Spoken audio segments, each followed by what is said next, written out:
My name is Chris Hedges, in the case Hedges versus Obama. He is the captain. We've undergone a corporate coup d'etat. There is no impediment left now to corporate power, and the corporate state understands that as the economy continues to deteriorate, as the effects of climate change, and we just bore the brunt of that with Hurricane Sandy, over $70 billion worth of damage kicks in, there will be inevitable blowback on a betrayed population.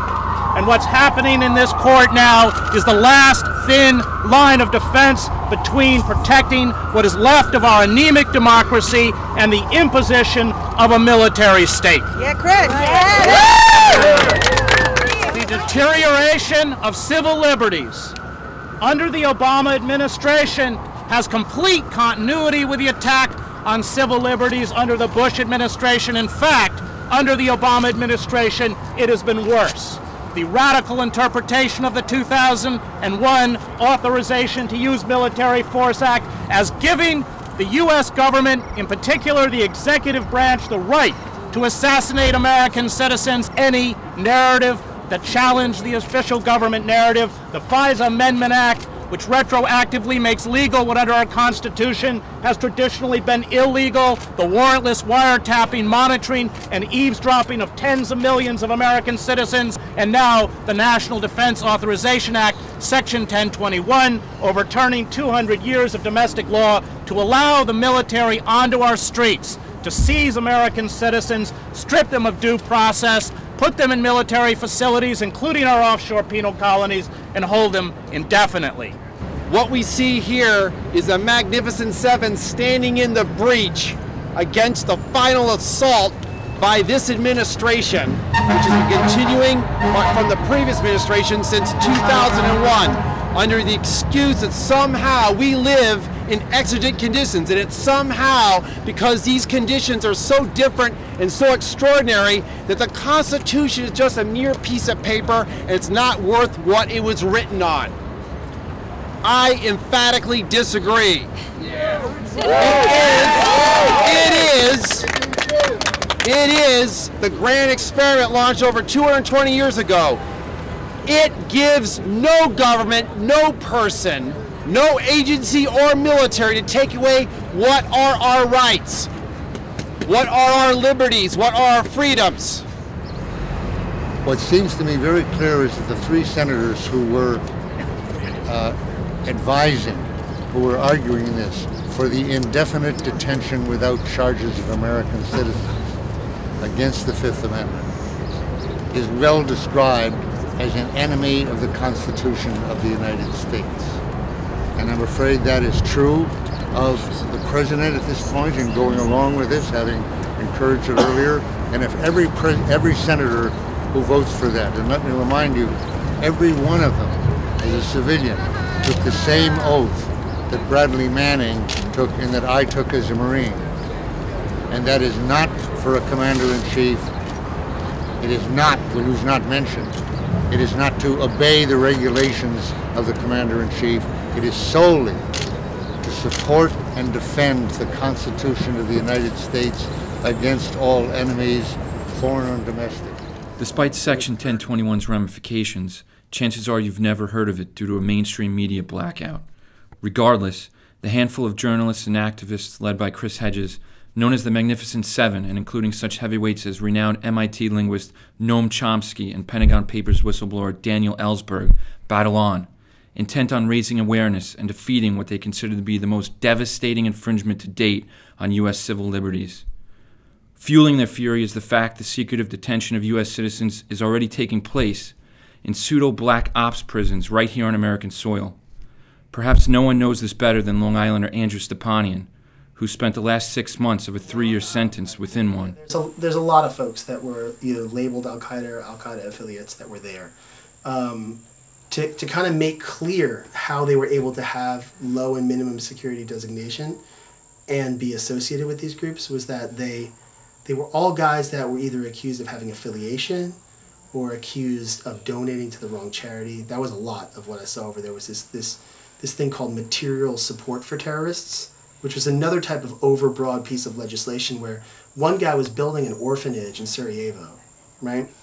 And his name was Abu Sayyaf. And Abu Sayyaf was building this orphanage, and he was accused of hiring help to help him build the orphanage that was a group, a union group.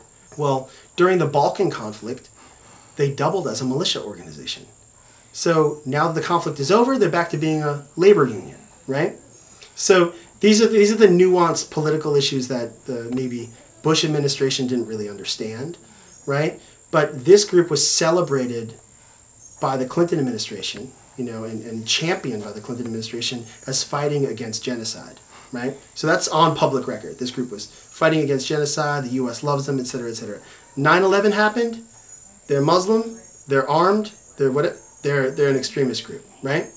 Overbroad pieces of legislation like this have a really negative impact on the way the rest of the world views America, because a lot of them start seeing America as this creeping kind of imperialist state versus as a force that could be something really good and has to do with democracy and freedom and freedom of expression.